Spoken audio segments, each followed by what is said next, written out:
Live from the Scripps Studios, this is 10 News. We have some breaking news. San Diego police have caught this sex offender who was on the run from New York. Dale Duvac violated his parole, leaving Niagara Falls, New York on September the 20th. And just a few days ago, he was spotted at a bus stop in San Marcos. Police confirmed that Duvac was arrested at around 1:40 this afternoon. No other information has been released yet. Also tonight, prosecutors played dramatic new videos showing the moment a mother walked into a church with a gun and threatened to blow it up. 10 News reporter Matt Boone joins us live from Claremont with more of that video and analysis from a church security expert. Matt. Lindsay, that incident happened here at Mount Everest Academy, where that church was holding its Easter Sunday service. Now, in court today, it was revealed that woman was told not to come to that service, but she managed to sneak in a back door, and that's when she interrupted the sermon. New video shows Anna Conkey raising a gun in front of her whole church. Is that a gun? With her young child on her hip, that's when she starts yelling at the congregation before the pastor's instincts kick in. I want all you guys to just get down and pray. First, he tells them to pray, but then he realizes he needs to get them outside. She just kept saying, like, you guys don't know what it means to die. In court Friday, Pastor Ben Wisen told prosecutors what went through his head as he calmly ordered parishioners out. Get people outside. I thought, first, I'm pretty sure that's a real gun, and then I thought, okay, that there's something that looks like a laser sight on it. So it could be a taser, and I know that this will keep people a lot calmer, and so I'm just going to say it's a taser. Police later determined it was a gun, but it wasn't loaded. The incident, however, caught the attention of Mike Diggs. Well, somebody wants to do something badly enough, they're going to do it. Diggs runs security for the Rock Church, where he also organizes a church safety conference every year. I was looking for more and didn't find it, so I started our own thing. At the conference, he teaches churches simple things like keeping side and back doors locked to limit access, as well as training plans for active shooters. Roughly 70% of churches still have nothing in place as far as a security program. While his job is to take all necessary precautions, he still believes people going into places of worship deserve to feel safe. I would say don't let a few bad apples spoil your experience, spoil your right to worship. Don't let it ruin your comfort level. Don't let it change your life. At the hearing today, a judge did decide that Conkey will stand trial. She has pleaded not guilty, my apologies, to all of the charges. But if convicted, however, she faces up to 23 years in prison. Reporting live tonight in Claremont, Matt Boone, 10 News. Matt, thank you. And we will continue to follow this trial as it develops. We will update our viewers on the 10 News mobile app. There's a free version available in the App Store. Just search 10 News. 2 adults and a baby are hurt after a crash that sent the vehicles into a yard in Rancho San Diego. Tonight, 10 News reporter Mackenzie Maynard talked with the homeowner found out about that crash through her Ring video. Nearly 12 hours after the crash, you can see just how much damage still left behind in this homeowner's front yard. Now, the Ring video didn't catch the crash, but she tells me it did alert her that a sheriff's deputy was at her front door. I saw the sheriff's arm, and then in the background I saw a fire engine, and I saw a tip of a white car in my yard. Not what she was expecting to see Friday morning when her Ring app let her know someone was at the door. I was like, there's an accident, but I did not think it was to the level it was. Jamie Castro immediately left work and headed home. I was trying to breathe, and keep myself calm until I couldn't even make it to my driveway. Coming home to see her front yard looking like this, even her palm tree ripped out of the ground leaning on her garage. My first initial reaction was, is everybody okay?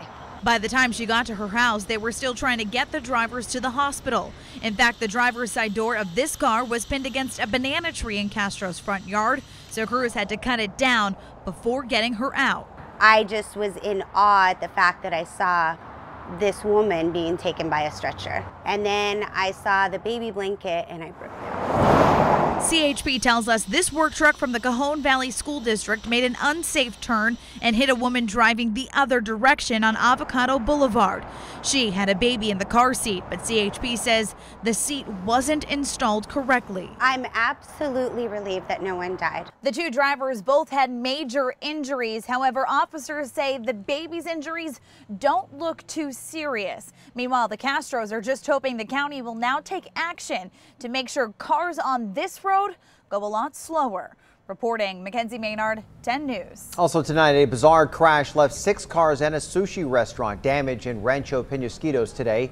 Happened around 1 p.m. at the Genie Car Wash. According to police, the driver of a white SUV hit the gas as she was coming out of the automatic car wash. You can see the SUV, then watch this. It accelerates in that surveillance video. The driver then careened into 5 other cars before slamming into the front pillars of Hana Sushi. Several people were drying their cars at the time. Miraculously, no one was injured. The driver suffered some minor injuries. A building inspector was called in to assess the damage at the restaurant. Well, we have a 10 News follow-up on the local businesswoman and restaurateur accused in a $300 million fraud scheme. In a report by the court-appointed receiver, Gina Champion Cain ran more than 60 businesses and properties, as well as dozens of bank accounts. This is according to the Union Tribune. Many of those were burdened with high payrolls and debt, leaving her enterprise with a value of $12 to $14 million in assets. The SEC has charged Champion Cain and her companies of using investor money to make high-interest loans for people seeking alcohol licenses. There are new calls for stricter federal regulations in the wake of that deadly B-17 crash in Connecticut, and it could have a big impact on historic planes that soar over San Diego. To actually be in it and hear it and feel it and be in the seat that the airmen were sitting in and hear the sights and the sounds was really special. Well, this is video Ian McIntosh took from on board a B-17 bomber that took off from Gillespie Field 3 years ago. The same one that went down in Connecticut Wednesday, killing 7 people. Anyone who flies on them should understand that, yeah, these are old planes. Well, now a Connecticut senator is asking the NTSB to look into whether the standards for vintage planes should be higher and stricter. An FAA official said if they find an issue during the investigation that could apply to similar planes, the agency will take appropriate action. Gas thieves hit Pacific Beach, leaving neighbors high and dry. Several neighbors found their gas siphoned from their cars.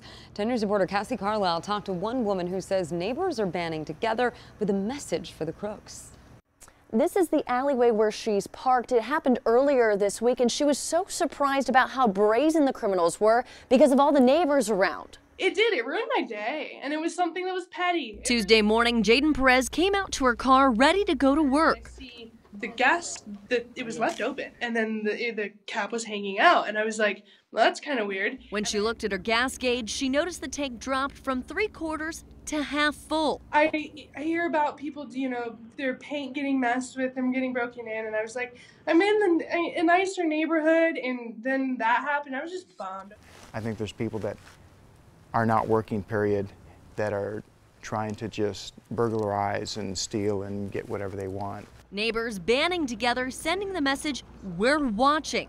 Jaden posting her own alert. So I actually got a lot of comments on my own post on Nextdoor of lots of people saying, hey, you know, this has happened to me too. And I was like, oh, so my joke is truth. Someone might be stealing gas because it's so expensive or something. Gas prices rose 20 cents a gallon compared to last week, 55 cents a gallon compared to last month. Jaden isn't taking any chances. She ordered a gas cap lock. Everyone in the neighborhood hopes the problem will just go away. We're not being kind to one another. Come on. That's just shady. I spoke with San Diego police about this issue. They said they were unaware of any crimes like this committed in this area. Reporting in Pacific Beach, Cassie Carlisle, 10 News. Neighbors have requested courtesy patrols from San Diego police to try and cut down on the crime. Elizabeth Warren's presidential campaign has fired a senior staffer for inappropriate behavior. The campaign announced today it fired National Organizing Director Rich McDaniel. It conducted an investigation into multiple complaints regarding McDaniel's behavior. And based on the findings, he was fired. Senator Warren says she's grateful to those who had the courage to come forward with their complaints. We'll get it to the Senate and we're going to win. The Republicans have been very unified. And McDaniel said in a statement that leaving was best for both him and the campaign. Senator Bernie Sanders is out of the hospital after suffering a heart attack. It turns out the Democratic presidential candidate waved to the cameras as he left the medical center in Las Vegas today. Sanders was hospitalized after complaining of chest pain during a campaign event Tuesday. He was treated for a blocked artery in his heart. Hello, everybody. We're in Las Vegas. I just got out of the hospital a few hours ago, and I'm feeling so much better. I just want to thank all of you for the love and warm wishes that you sent to me. Sanders later said he is looking forward to getting back to work.